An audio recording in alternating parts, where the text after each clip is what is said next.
Hello everyone, welcome back to my channel Explore with Aditi Vyas. In today's video, I'm going to discuss about the mole concept, and it is very important chapter of your ICSE class 10th. So here we are starting the video, but before that, if you are new to my channel, please subscribe to it.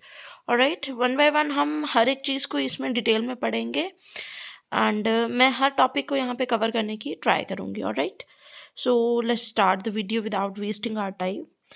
1 mole is equal to 6.022 into 10 raised power 23, and it is also known as Avogadro's number and denoted by Na. Alright, MCQs आपसे पूछा जा सकता है इसके base पे कि आपको different values दिए होंगे जिनमें किसी में नेगेटिव चार्ज लगा दिया होगा, ठीक है, नेगेटिव साइन लगा दिया होगा, कईयों में 24 वैल्यू दे दी होगी. मोस्टली सिमिलर रहेंगे, इसलिए आपको ये बिल्कुल वैल्यू ध्यान में रखनी है कि एवोगैड्रो नंबर की या 1 मोल की वैल्यू कितनी है आपके पास 6.022 10 रेज़ पावर 23.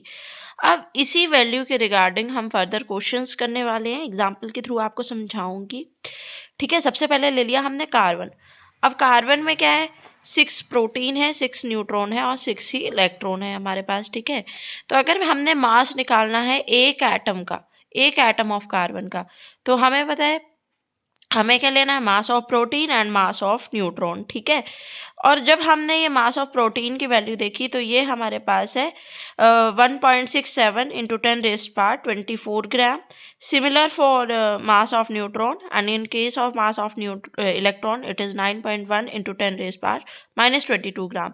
तो ये वैल्यूज़ भी आपको ध्यान में रखनी है. ठीक है, लेकिन हम इसको डिनोट करेंगे 1 AMU. ऑलराइट, तो यहाँ पर मैंने जो है वो कार्बन का मास लिखा, ठीक है, और उसके बाद मल्टीप्लाई कर दी हमारे पास ये वैल्यू मास ऑफ प्रोटॉन और न्यूट्रॉन की. ठीक है, तो हमारे पास ये टोटल वैल्यू तो कितनी आती है, 1 आती है. तो 12 into 1 is equal to 12 AMU. ठीक है, और अगर मैं 1 AM की बात करूँ तो 1/12 of mass of 1 atom of carbon. ठीक है, और अगर यहाँ पर हम बात करें मोल्स की तो 6.022 into 10 raise power 23 atom of carbon contains. तो इसी वैल्यू को आप 12 के साथ मल्टीप्लाई कर दो और हमारे पास जो एवोगैड्रो नंबर है वो भी 1 के इक्वल आ जाएगा. और मोलर मास क्या आएगा या ग्राम एटॉमिक मास क्या आएगा कार्बन का is 12 gram. Alright, after that अगर मैं बात करूँ ऑक्सीजन की, तो ऑक्सीजन में क्या है हमारे पास 8 प्रोटॉन है, 8 न्यूट्रॉन है, 8 ही इलेक्ट्रॉन है. ठीक है, तो यहाँ पर मैंने मास लिए है ऑक्सीजन का 16 मल्टीप्लाई वैल्यू पुट की, वैल्यू जो है हमारे पास 1 रहती है तो 1 हो गया और 16 यहाँ पर आंसर आ गया. ठीक है, 1 मोल की अगर मैं बात करूँ तो मोल की वैल्यू भी इसके साथ मल्टीप्लाई कर देंगे और दोनों की वैल्यू 1 हो जाती है. तो 16 इंटू 1 इज़ 16 ग्राम. ठीक है, तो ग्राम एटॉमिक मास या मोलर मास किस तरह से निकालना है आपने वो तो आपको पता लग गया. ठीक है, अब आगे बात करते हैं एक कंसेप्ट के थ्रू या एक न्यूमेरिकल के through. Find number of moles, क्या निकालने के लिए बोला है, नंबर ऑफ मोल्स, मोल्स निकालने हैं of oxygen atom present in 64 gram of oxygen. कि हमारे पास 64 ग्राम ऑक्सीजन है और उसमें निकालना है नंबर ऑफ मोल. तो 1 मोल ऑफ ऑक्सीजन एटम कितना होता है, क्या मास है 1 मोल ऑफ ऑक्सीजन एटम की बात करें तो 16 ग्राम. ठीक है, तो 16 ग्राम में कितने मोल्स आ जाएंगे, ठीक है, 1 मोल आ जाएगा. 1 मोल ऑफ ऑक्सीजन क्या है 16 ग्राम है, तो 16 ग्राम 1 मोल है. अगर मैं 64 ग्राम ऑफ ऑक्सीजन की बात करूं तो यहाँ पर क्या आ जाएगा 1/16 मल्टीप्लाई 64, कि हमारे पास जो वैल्यू दी है वो और जो एग्जैक्ट वैल्यू होती है 1 मोल के लिए, और इसको मल्टीप्लाई करके या डिवाइड करके हमारे पास वैल्यू आ जाएगी 4 मोल ऑफ ऑक्सीजन एटम. तो कितने ऑक्सीजन एटम है हमारे पास 4 मोल्स ऑफ ऑक्सीजन एटम, या नंबर ऑफ कितने मोल्स हैं ऑक्सीजन एटम के 4 हैं. ठीक है, थोड़ा ब्लैक बोर्ड की प्रेजेंस नहीं है यहाँ पे, वरना ये प्रैक्टिकल जो वैल्यूज़ होती हैं या थ्योरेटिकल जो पोर्शन रहता है आपका वो काफ़ी डिटेल में हो जाता है. तो हमारे पास नंबर ऑफ मोल्स के लिए एक फार्मूला रहता है, that is mass given upon molar मास. ठीक है, कि मोलर मास क्या है और क्या मास दिया हुआ है, उन दोनों चीज़ों को आपस में मल्टीप्लाई कर डिवाइड करके वैल्यू आ जाएगी. ठीक है, यहाँ पर अगर मैं मास गिवन की बात करूँ तो कितना मास है 64 ग्राम. मोलर मास की बात करूँ तो क्या मोलर मास है 16 है. तो वैल्यू 4 मोल्स आ जाएगी। आप डायरेक्ट ये फार्मूला यहाँ पे यूज़ कर सकते हैं जब भी आपसे नंबर ऑफ मोल्स पूछे होंगे। आपको ये सब कुछ लिखने की भी ज़रूरत नहीं है, सिर्फ आपको ये फार्मूला यूज़ करना है, ठीक है। अब नेक्स्ट न्यूमेरिकल देखिए, find number of moles of atom present in 28 gram of an atom, ठीक है। तो यहाँ पे किसकी बात हो रही है? एटम्स की बात हो रही है, मॉलिक्यूल्स की बात नहीं हो रही, ठीक है। तो हमारे पास वैल्यूज तो दी हैं, अब हमने अबव का फॉर्मूला लगाना है मोल्स निकालने के लिए। कितना मास दिया है हमारे पास नाइट्रोजन का? 28 ग्राम, और वैसे कितना होता है? 14, ठीक है। तो इसको डिवाइड करके हमें वैल्यू मिल जाएंगी, ठीक है। तो काफ़ी ईजी था। अब बात करते हैं मॉलिक्यूल्स की। एटम्स के बारे में मोलर मास निकालना हमने सीख लिया है, पर अब किसकी बात हो रही है? मॉलिक्यूल की। तो जब हमारे पास मॉलिक्यूल दिया होता है तो सेम हमारे पास जैसे यहाँ पे दिया है 1 मॉलिक्यूल ऑफ नाइट्रोजन, ठीक है।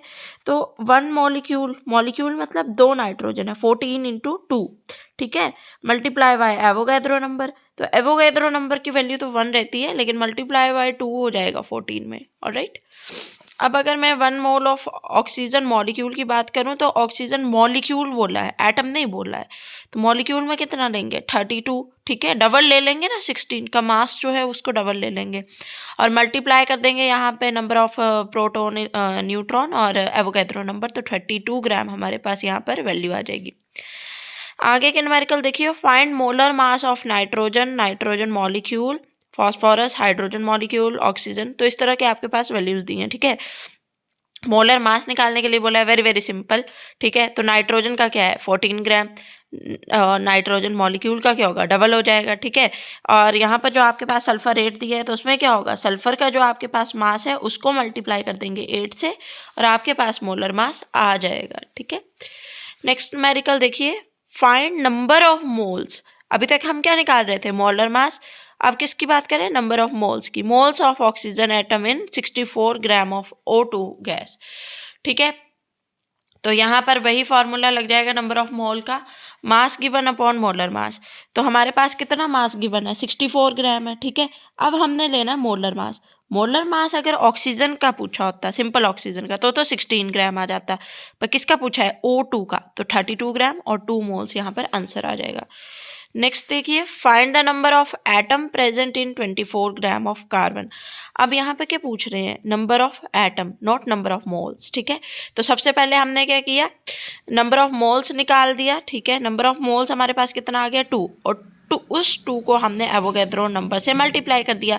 तो हमारे पास कितने नंबर ऑफ एटम प्रेजेंट होंगे? 24 ग्राम में 2 एटम्स प्रेजेंट होंगे, ऑलराइट। उसके बाद एक क्वेश्चन है very very important, find in 98 gram of H2SO4 दिया है, उसमें ये सब चीज़ें फाइंड आउट करनी है। Moles of H2SO4 molecule, moles of sulphur atom, 1 by 1 solve करते हैं। नंबर ऑफ मोल का formula, mass given upon molar mass. यहाँ पर आपको मोलर मास पता होना चाहिए, ठीक है। मास तो आपके पास 98 दिया है, तो कितने मोल प्रेजेंट है H2SO4 के? 1 मोल, ठीक है। नेक्स्ट क्या पूछा आपसे? मोल्स ऑफ सल्फर एटम, तो डायरेक्ट देख लीजिए कितना सल्फर है? 1 सल्फर है, ठीक है। फिर क्या पूछा है आपसे? Number of sulphur atom, third 1। तो नंबर ऑफ सल्फर एटम 1 में एवोगैड्रो नंबर को मल्टीप्लाई करो तो वही वैल्यू आ जाएगी 1, ठीक है। थर्ड पे आपसे पूछा है नंबर ऑफ सल्फर एटम, हो कर दिया वो तो हमने। Moles of hydrogen atom, 2 hydrogen है यहाँ पे। Gram atom of hydrogen, very very important, confuse नहीं होना है। ग्राम एटम में मोल की ही वैल्यू लिखनी है। तो कितने मोल हैं हाइड्रोजन के? हमारे पास 2 मोल्स है, ठीक है। 6th one is mass of sulphur atom, ठीक है। तो कितना मास होता है? 32 होता है, सिंपली लिख देंगे। और mass of oxygen atom 4 moles है हमारे पास ये, ठीक है। उसके बाद बात करती हूँ नेक्स्ट न्यूमेरिकल की, find the mass of hydrogen atom. क्या निकालना है यहाँ पे? मास। मोल्स हमने निकाल लिए, ठीक है। मोलर मास भी हमने निकाल लिए, अब निकालना है मास present in 32 gram of methane. तो हमने मोल्स चेक किए, 2 मोल्स थे, ठीक है। मीथेन में कितने मोल्स थे? 2 मोल्स थे। यहाँ पर फॉर्मूला लगाया है डायरेक्ट, ठीक है। अब 1 मोल ऑफ मीथेन में कितने हमारे पास हाइड्रोजन है? 4, ठीक है। 4 मोल ऑफ ये, तो 2 में कितने होंगे? 8 मोल ऑफ हाइड्रोजन हो जाएंगे। तो अब नंबर ऑफ मोल का फॉर्मूला लगाएंगे, मास की वैल्यू x फिल कर देंगे क्योंकि मास तो हमने निकालना है ना। तो मास कितना आ जाएगा? 8 ग्राम हमारे पास यहाँ पे आ जाएगा, ठीक है। सिंपल है बहुत ज़्यादा। अब उसके बाद आता है 1 mole of any ideal gas at STP occupies 22.4 litre. अभी तक हम क्या पढ़ रहे थे, एवोगैड्रो नंबर्स के बारे में पढ़ रहे थे, ठीक है। अब गैसेस पे आ गए हैं, मोलर वॉल्यूम लेंगे। जहाँ पर हम अभी तक क्या ले रहे थे, मास ले रहे थे, वहाँ पर अब क्या आ जाएगा, वॉल्यूम आ जाएगा, मोलर वॉल्यूम, ठीक है। फॉर्मूला थोड़ा सा चेंज हो जाएगा। तो find the volume occupied by 3 moles of CO2 at STP standard पे, ठीक है। तो डायरेक्ट हम मोलर वॉल्यूम को मल्टीप्लाई कर देंगे 3 मोल से, ठीक है। उसके बाद आता है ये देखिए, find the volume of 8 gram of oxygen gas, ठीक है। तो नंबर ऑफ मोल क्या है, मास अपॉन मोलर मास, ठीक है। तो 8/32, क्योंकि यहाँ पे O2 है तो 0.25 मोल्स आ गए। अब लगाएंगे फॉर्मूला, ठीक है, वॉल्यूम अपॉन मोलर वॉल्यूम का, ठीक है। तो मोल्स कितने आए 0.25, वॉल्यूम हमें फाइंड आउट करना है x, और मोलर वॉल्यूम कितना होता है 22.4, और इसको कैलकुलेट करके हमारे पास वैल्यू आ जाएगी, ठीक है। तो जो भी आपको निकालना है फॉर्मूले वही रहेंगे, बस उन पे x की वैल्यू पुट करनी है, ठीक है। आई होप आपको ये वीडियो समझ आ गई होगी और पसंद भी आई होगी। So thank you for watching.